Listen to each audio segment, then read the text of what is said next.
Today, January 1st, 2026, and I've spent the most of my day reflecting on my goals. It turns out that the same goals I had since 2019 has made it on the list for 2026. Zero progress have been made. And considering how talented, ambitious, goal driven, passionate I was as a child, one would think I should be established by now. Unfortunately, that's not the case. I discovered my love for media, for storytelling, for writing, for communication at a very young age. And I was making plans. I was very passionate about making plans. I made plans to become, someone in the industry. That was my childhood dream, to be in the media, to tell stories, to write, to have books, all of that. At age 15, I already published my first book, which I wrote when I was 12. I had just graduated high school with distinction. My goal was to go to Lagos, to go to University of Lagos, study mass communication, make some connections, going and get planted in the entertainment industry. And I got into University of Lagos quite alright. I was studying mass communication quite alright. I got some connections quite alright. In fact, there were even talks on how to convert my fiction into a movie. Unfortunately, everything was going well. I was on track until one day I was walking through school and I got a notification in my academic portal, which I opened and I checked and I saw that, wow, my admission has been withdrawn. Reasons that I was underaged. Apparently, there's this law that public universities in Nigeria do not admit students that are below 16 years. And at the time I entered, I was 15. So how I actually entered, I don't know, but it happened. I tried to make the decision to be overturned to my favor. I was in first class. I thought that would count. I also had this proposal that I sent to Unilag TV and radio for a docu-series to produce a docu-series that will reflect the life and culture of the university environment, which was already approved, by the way, just shortly before I got that mail. So yeah, all of my plans and goals and objectives seemed to just be washing away, but I was resilient. I didn't stop there. I said, okay, I was going to go to film school, which I did. I went to two film schools. So at the end of 2018, I had graduated from my two film schools, and I was like, okay, maybe it's time for me to pursue filmmaking full time and pursue my goals and pursue my dreams. I did produce my first movie in 2019 with the support of my parents, massive support from my parents and my community members. But that production actually taught me a lot of things. It taught me about one, that the cost of pursuing my dreams, I die. And unfortunately, I'm not a Nipo baby. My parents' resources are very limited. So I knew that as 18 was staring at me, I needed to get a job, I needed to get my life in order. So I had to put everything on pause. I had to put the filmmaking on pause. I had to put my writing, because I had a website where I wrote my fiction and my non-fiction, my essays, and I published it. I had to put that on pause. I also had an active community of writers that I managed. I had to put that on pause. I had to put all of my goals and passions on pause and wear the pants of an adult to go out there and look for a job and make ends meet. And I think that is where my life started to spoil. So that's where things just spoil. Because since 2019 till date, I mean, a lot has happened, but then I've been stuck in survival mode. And I've faced so many countless trials and trauma that I just struggle even thinking about it. What would have happened if I did not lose those vital years to trauma, or that I wasn't stuck in survival mode, that I just continued pursuing my dreams the way I was before that time?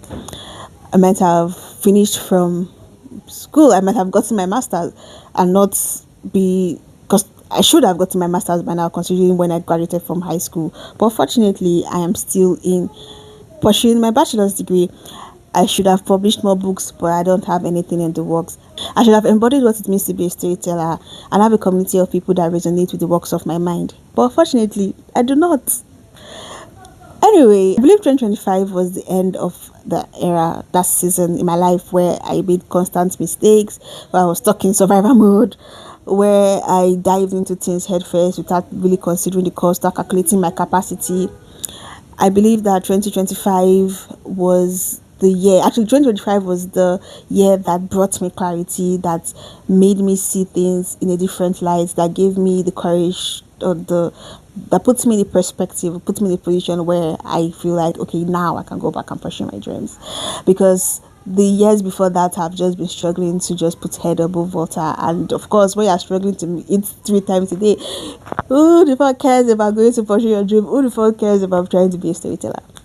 Anyway, so I have this plan now. I have this idea because I want to believe that I'm not the only person stuck in this. I'm not the only young, promising person that has been robbed of their vital years due to whatever challenges. I just want to let you know, if you are that person out there, that it's not too late.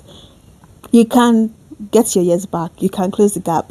And I have these 5 things that I'm going to do this year. I'm going to run an experiment on them and do this year and see really if it brings me closer to where I want to be. And I'm going to share those 5 things with you. Number 1, get back your whimsy. Pursue or try to go back to where the spark started. That means consuming quality media, quality books, quality films, quality music, quality art, instead of doom scrolling every day on your phone. 2, lose the doubt. It's very easy to allow people's because when you are somebody that wants to pursue, that has big dreams, I want to pursue, get something out of life, there will be whispers in your ears. People will project their inadequacies on you. They'll project their insecurities and try to speak negativity into your plans, and that may cause self-doubt. But lose the doubt. Trust your gut, trust your intuition, and don't be swayed by mere words. 3, you have you. I know as a young person, you need that guidance and mentorship from people that are supposed to, of course, be there to show you the way. But unfortunately, most of us did not have that. I really did not have that. So we made avoidable mistakes. However, you have you now. You have adult brain and you have adult money. You can do your own research. You can safely lead your inner child to pursuing the goals that you need or what you want for yourself. 3, don't repeat past mistakes. I know it's easy to fall into the trap of doing something over and over again. Even the trap you fall in, that you've dug yourself out, you can fall into that pit again. However, I just wish that for 2026 and beyond, we will need to learn. I'm saying we because I'm talking to myself too. Need to learn. We need to build pattern recognition. We need to build high self-awareness and, of course, self-love, because it doesn't make sense to continue making the same mistakes, and instead of moving forward, you're just stuck in a loop. 4, I don't know if I'm counting the numbers correctly. And then finally, go with the flow. Just go with the flow, man. Because life, you may make plans. You may say, I want to do A, B, C, D, E. And life will tell you, no, you're doing Z, X, Y, E, and just mix it all up. Life will never go according to the way you plan. That's something I wish I could go back to 2019 to tell my younger self. So you need to be open to the ebbs and flow of life. Because the moment you try to force things to go your way, force the timing, that's when you start getting entangled in more mess. That's how life will steal more years from you. So it's better for you to just flow with life and accept that the universe may sometimes push you into unplanned paths that would actually serve you. So go with the flow. So this is the first video I'm making for the year, and it's also the first video in my new series that I like to call Vulnerability. Okay. The title is not very original, but whatever. Point is, I like to share my original experiences with you. I love to tell you about the messy, the funny, the tragic, the crazy, the adventurous, with hopes that it would entertain you, or maybe you can learn from my mistakes or get inspired. Who knows? You'll see. I hope you come with me on this journey. I hope that by December 31st, when I'll be making a similar video like this, I should tell you that I've been able to get closer to the standard where I'm supposed to be. I don't like to beg, but apparently I have to beg. Please subscribe to my channel, Biko. Thank you very, very much if you watch this video to the end. Let me drop a comment or two. Let me know what you think or what you think we can do to get back our years, to get back the years that trauma and survival mode and life and its issues are stolen from us. Thank you.